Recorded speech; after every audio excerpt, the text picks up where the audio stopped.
താങ്കളിലേക്ക് വരാം. ശ്രീ രാഹുൽ ഈശ്വർ, ഏറെ ചർച്ച ചെയ്യപ്പെടുന്ന പേരുകളിൽ ഒന്നാണ് റാപ്പർ വേടൻ എന്നത്. ഈ സൂചിപ്പിക്കുന്ന പോലെ വേടന് അദ്ദേഹത്തിൻ്റെതായ അഭിപ്രായ സ്വാതന്ത്ര്യമുണ്ട്, ആവിഷ്കാര സ്വാതന്ത്ര്യമുണ്ട്, ഒരു സർഗപ്രതിഭ എന്ന നിലയിലൊക്കെ അദ്ദേഹത്തെ അംഗീകരിക്കുന്നവരുണ്ട്, എന്നാൽ വിമർശനം ഉന്നയിക്കുന്നവരുമുണ്ട്. അതിലൊന്നും ഇവിടെ ആർക്കും അഭിപ്രായ വ്യത്യാസമില്ല. ഇവിടെ മിഥുൻ തന്നെ സൂചിപ്പിച്ചു, ഇന്ത്യയിലേക്ക് കടന്നു വന്ന, ഇല്ലെങ്കിൽ ഇന്ത്യയിൽ ജീവിക്കാൻ സാഹചര്യമുണ്ടായി എന്നതുകൊണ്ട് പോലും വിമർശനത്തിന് ഈ രാജ്യത്തെ വിമർശിക്കാം, രാജ്യത്തിൻ്റെ സമ്പ്രദായങ്ങളെ വിമർശിക്കാം, ഭരണകൂടത്തെ വിമർശിക്കാം. അതൊക്കെ ഒരു വസ്തുതയായി നിൽക്കുമ്പോഴും ഈ സമയത്ത് ഏറെ ചർച്ച ചെയ്യപ്പെടുന്ന ഒരാളുടെ ഗാനം സിലബസിൻ്റെ ഭാഗമാക്കുമ്പോൾ അതിന് മറ്റു ചില ലക്ഷ്യങ്ങൾ ഉണ്ട് എന്ന് പൊതുവെ നിരീക്ഷിച്ചാൽ അതിനെ പൂർണ്ണമായും തള്ളിക്കളയാനാകുമോ? ശ്രീ അഭിലാഷ്, സത്യസന്ധമായി പറഞ്ഞാൽ വേടന്റെ ആ പാട്ടങ്ങനെ എടുക്കുന്നത് ഒരു പൊളിറ്റിക്കൽ ഡിസിഷൻ കൂടിയാണ്. പൊളിറ്റിക്കൽ എന്ന വാക്ക് കക്ഷി രാഷ്ട്രീയം എന്ന അർത്ഥത്തിലല്ല, പൊതുവെ ലെഫ്റ്റ് ചേർന്ന് നിൽക്കുന്ന സ്വത്വ രാഷ്ട്രീയം, പിന്നോക്ക ജാതി അല്ലെങ്കിൽ പിന്നോക്ക വിഭാഗ രാഷ്ട്രീയം എന്ന നരേറ്റീവിനോട് ചേർന്ന് നിൽക്കാൻ വേണ്ടി ഒക്കെ ചെയ്യുന്നതാണ്. കുറെ കൂടെ സത്യസന്ധമായി പറഞ്ഞാൽ പിന്നോക്ക ദളിത് മുസ്ലിം ഐക്യം എന്നൊക്കെ പറയുന്ന ഒരു കാഴ്ചപ്പാടിന്റെ ഭാഗമായി ഇതിനെ പ്രൊമോട്ട് ചെയ്യുന്നതാണെന്നുള്ളതാണ് എന്റെ സത്യം. നമ്മളത് മറച്ചു വെച്ചിട്ട് കാര്യമില്ല. രണ്ട്, എനിക്ക് വേടനെ ഇഷ്ടമാണ്, ബഹുമാനമാണ്. വേടൻ അടക്കമുള്ളവരോട് നമ്മൾ എടുക്കേണ്ട സമീപനം, വേടന്റെ അച്ഛൻ ഞാൻ മനസ്സിലാക്കുന്നത് ശ്രീനാരായണ ഈ പ്രസ്ഥാനങ്ങളോടൊക്കെ ചേർന്ന് നിന്നൊരു വ്യക്തിയാണ്. വേടന്റെ അമ്മയാണ് ഈ ശ്രീലങ്കൻ പശ്ചാത്തലമുള്ള വ്യക്തി. ശ്രീലങ്കൻ ആണെങ്കിലും നമ്മുടെ തന്നെയാണ് കേട്ടോ, നമ്മുടെ വിശാലർത്ഥത്തിലെല്ലാം നമ്മുടെ നാട്ടിൽ നിന്ന് പോയവരും മറ്റുമൊക്കെ തന്നെയാണ്. അപ്പം വേടനോടക്കം പിന്നോക്ക സമൂഹത്തിന്റെ രാഷ്ട്രീയം പറയുന്നവരോടുള്ള വ്യക്തി എടുക്കേണ്ട നിലപാട് മഹാത്മാഗാന്ധി അംബേദ്കറെ കുറിച്ച് പറഞ്ഞതാണ്. ഗാന്ധിജി പറയുന്നുണ്ട്, അംബേദ്കർ നമ്മുടെ തല തല്ലി പൊളിക്കുന്നില്ല, അത് തന്നെ അംബേദ്കറുടെ ഭാഗത്തു നിന്നുള്ള ആത്മനിയന്ത്രണമാണ്. അതായത് ഇനി അംബേദ്കർ ഒന്നും അംബേദ്കറുടെ ഭാഗത്ത് ചെയ്യേണ്ട കാര്യമില്ല, നമ്മുടെ തലതല്ലി അദ്ദേഹം പൊളിക്കുന്നില്ല, അത് തന്നെ വലിയ കാര്യമാണ്. കാര്യം അത്രമാത്രം തെറ്റുകൾ നമുക്ക് പറ്റിയിട്ടുണ്ട്. അങ്ങനെയാണ് വിവേകാനന്ദ സ്വാമിയൊക്കെ ചരിത്രത്തിൽ നമ്മളെ ഭ്രാന്താലയം എന്ന് വിളിക്കുന്നത്. അപ്പൊ ഈ പിന്നോക്ക വിഭാഗക്കാരോടുള്ള ഒരു പ്രശ്നം അല്ലെങ്കിൽ സമീപനം ശരിയാകണമെന്നുള്ളത് ആധുനിക കാലത്ത് പൂജനീയ സർസംഘ് ചാലക് മോഹൻ ഭഗവത്ജി വളരെ മനോഹരമായി പറഞ്ഞിട്ടുണ്ട്. അദ്ദേഹം 2020 പറയുന്നത്. അതായത് ഒരു പിന്നോക്ക വിഭാഗക്കാരുടെ പരിപാടിക്ക് സ്വയം സേവകരും RSSലെ ആൾക്കാരും പോയപ്പോൾ അവർ പറഞ്ഞു, ഒരു ഹിന്ദു ഐക്യ ശ്രമത്തിന് വേണ്ടിയാണ് പോകുന്നത്, അവർ പറഞ്ഞു, ഞങ്ങൾ നിങ്ങൾക്ക് കഴിക്കാൻ തരുന്നത് ഗോമാംസമാണ്, ഞങ്ങളോടൊപ്പം ഇരുന്ന് നിങ്ങൾ കഴിക്കുമോ എന്ന്.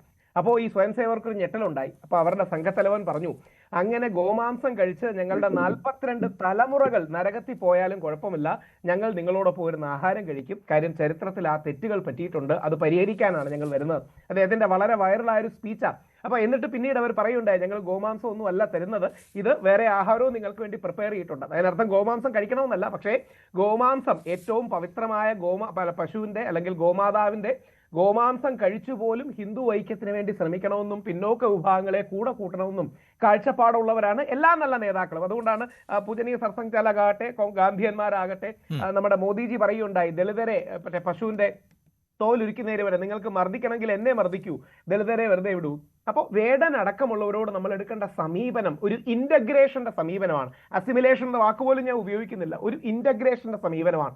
വേടന്റെ വേദനയിൽ നിന്നാകാം ആ പാട്ടുകൾ ഉണ്ടാകുന്നത്. വേടന്റെ ചില വാക്കുകൾ പ്രകോപനപരമാണ്, എല്ലാവർക്കും അറിയുന്നത് ആ വാക്കുകൾ മാറ്റിവെച്ച് വേടനെ ഒരു ഇന്റഗ്രേഷന്റെ പാതയിൽ എടുക്കണം. അതുകൊണ്ട് തന്നെ ആയിരിക്കണം പാലക്കാട് BJP നേതാവ് ശ്രീ മിനി കൃഷ്ണകുമാർജി വേടനെതിരെ NIA അന്വേഷണത്തിന് പോയപ്പോൾ മുതിർന്ന BJP നേതാക്കൾ അതൊക്കെ അത് വേണ്ടാന്നും അവരെ തിരുത്തുകയാണ് ശ്രമിച്ചത്. അപ്പൊ ഈ പിന്നോക്ക വിഭാഗത്തിന്റെ ജാതി വിഭാഗത്തിന്റെ ചോദ്യങ്ങൾ വരുമ്പോൾ വിശാല ഹിന്ദു ഐക്യത്തിന്റെ താല്പര്യം കൂടെ മനസ്സിൽ വെച്ച് വേണം നമ്മൾ അത്തരം സമീപനങ്ങളെ എടുക്കാൻ. യാന്ത്രികമായി ഇത്തരം കാര്യങ്ങളെ കാണുന്നതിൽ അർത്ഥമില്ല. നേരത്തെ ശ്രീ മിഥുൻ പറഞ്ഞതുപോലെ മൈക്കൽ ജാക്സൺ കറുത്ത വർഗ്ഗക്കാരനാണ്, നമുക്ക് അദ്ദേഹത്തെ അറിയുന്നത് വെളുത്ത വർഗ്ഗക്കാരനായിട്ടാണ്, പക്ഷെ ശരിക്കും അദ്ദേഹം ഒരു കറുത്ത വർഗ്ഗക്കാരനാണ്. പിന്നീട് ശസ്ത്രക്രിയയൊക്കെ ചെയ്താണ് ഇങ്ങനെ വരുന്നത്. All I want to say is that they don't really care about us എന്ന അവിടത്തെ ഈ അമേരിക്കയിലെ റേഷ്യൽ വിഭാഗങ്ങളെയും മറ്റുമൊക്കെ വെച്ചാണ് അദ്ദേഹം പറയുന്നത്. അതേപോലെ തന്നെ ഹീൽ ദ വേൾഡ്, ലോകത്തിലെ എല്ലാ യുദ്ധങ്ങളുടെയും വേടന്റെയും ചില വരികൾ മനോഹരമാണ്. മറ്റേ ഐലിൻ നിൻ കുഞ്ഞിക്കാലുകൾ കണ്ണീർ കടലിൻ ആഴമളർന്നു, ആഴം എടുത്തു എന്നൊക്കെയുള്ള വാക്കുകൾ, വാക്കുകൾ വളരെ മനോഹരമാണ്. പക്ഷെ ഇതൊരു പൊളിറ്റിക്കൽ ഡിസിഷൻ കൂടിയാണ്. പക്ഷെ വേടനെ ഇന്റഗ്രേറ്റ് ചെയ്യുന്നതിൽ തെറ്റില്ല. പക്ഷെ മൈക്കൽ ജാക്സൺ വേറൊരു പെഡസ്റ്റിയിൽ നിൽക്കുന്ന അല്ല. അങ്ങനെ താങ്കൾ ഈ പറയുന്നത് പോലുള്ള പൊളിറ്റിക്കൽ ഡിസിഷൻ എടുക്കുമ്പോൾ അത് കുട്ടികളിലേക്കാണോ അടിച്ചേൽപ്പിക്കേണ്ടത്? അത്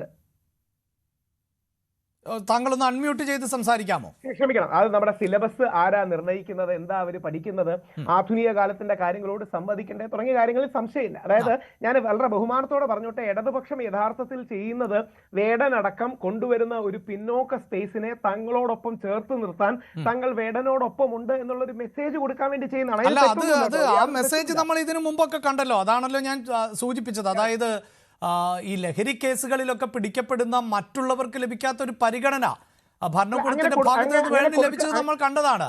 ഈ ലഹരി കേസിൽ പിടിക്കപ്പെട്ട് ഏതാനും ദിവസങ്ങൾക്ക് ശേഷം തൊട്ടടുത്ത ദിവസങ്ങളിലാണ് ലഹരി വിരുദ്ധ ക്യാമ്പയിനുകളുടെയൊക്കെ മുൻനിരയിൽ തന്നെ വേടനെ കാണാൻ സാധിച്ചത്. അല്ല, ഒറ്റ കാര്യം മാത്രം, അങ്ങനെ കൊടുക്കുന്നതിൽ യാതൊരു തെറ്റുമില്ല. വേടനാകട്ടെ, ഷൈൻ ടോം ചാക്കോ ആകട്ടെ, ശ്രീനാഥ് ബാസി ആകട്ടെ, താങ്കൾ പറഞ്ഞെടുത്തൊരു മിസ്റ്റേക്ക് ഉണ്ടല്ലോ. ഇപ്പോൾ ഈ പറഞ്ഞ പേരുകളിൽ വേടനെ മാത്രമല്ലേ നമ്മൾ കണ്ടുള്ളൂ? അവിടെയാണ് അങ്ങനെ എല്ലാവർക്കും കൊടുക്കുന്നതിൽ തെറ്റില്ല. പക്ഷെ പ്രശ്നം എന്ന് പറയുന്നത് അങ്ങനെ എല്ലാവർക്കും കൊടുത്ത് നമ്മൾ കണ്ടില്ലല്ലോ. അവിടെ ഒരു വരിയേ ഉള്ളൂ. വേടൻ അത് കൊടുത്തു. പക്ഷെ മുകേഷൻ നായർക്ക് കോടതി അനുകൂലമായ വിധി വന്നിട്ട് കൂടി മുകേഷൻ നായരെ സ്കൂളിൽ പരിപാടിക്ക് വിളിച്ചതിന് അന്വേഷണം പ്രഖ്യാപിക്കുകയും മാറ്റി നിർത്തുകയും ചെയ്തു. അത് മുകേഷൻ നായർ ആയതുകൊണ്ടാണോ എന്ന് അറിയാതെയെങ്കിലും ചോദിച്ചു പോകുന്നത് സ്വാഭാവികമാണ്. അതായത് വേടന്റെ കയ്യിൽ കഞ്ചാവ് ഉണ്ടായിരുന്നു എന്ന കാര്യത്തിൽ ആർക്കും തർക്കമില്ല, വേടൻ ഉപയോഗിച്ചു എന്ന കാര്യത്തിൽ ആർക്കും തർക്കമില്ല. കോടതിയുടെ വിധി തർക്കിക്കേണ്ട കാര്യമില്ലല്ലോ, വേടൻ തന്നെയല്ലേ തുറന്നു പറഞ്ഞത്. അതെ, നേരെ മറിച്ച് മുകേഷൻ നായർ നിരപരാധിയാണെന്നുള്ള കോടതിയുടെ, അല്ലെങ്കിൽ മുകേഷൻ നായർ മറ്റേ പോക്സോ കേസിൽ വ്യാജപ്രതി അല്ലെങ്കിൽ വ്യാജമായി കേസ് ചേർക്കപ്പെട്ട ആളാണ്. അപ്പൊ മുകേഷൻ നായർക്ക് ഒരു നീതിയും വേടന് വേറൊരു നീതിയും ആവുമ്പോൾ ഹിന്ദു വിഭാഗത്തിൽ തന്നെ ജാതീയ സ്പർദ്ധയുണ്ടാക്കി, സ്പ്ലിറ്റ് ഉണ്ടാക്കി, തങ്ങൾക്ക് വേണ്ടി രാഷ്ട്രീയത്തിന് ഒരു നറേറ്റീവ് ഉണ്ടാക്കുകയല്ലേ എന്ന് തോന്നും. മുകേഷൻ നായരോട് ഒരു നീതിയും വേടനോട് വേറൊരു നീതിയും തോന്നുമ്പോ കമ്മ്യൂണിസ്റ്റുകാർ തന്നെ പറയുന്ന വിശ്വമാനവിക നീതി അല്ല എന്ന് ചൂണ്ടിക്കാണിക്കേണ്ടി വരും. ശരി ശ്രീ റെജി ലൂക്കോസ്.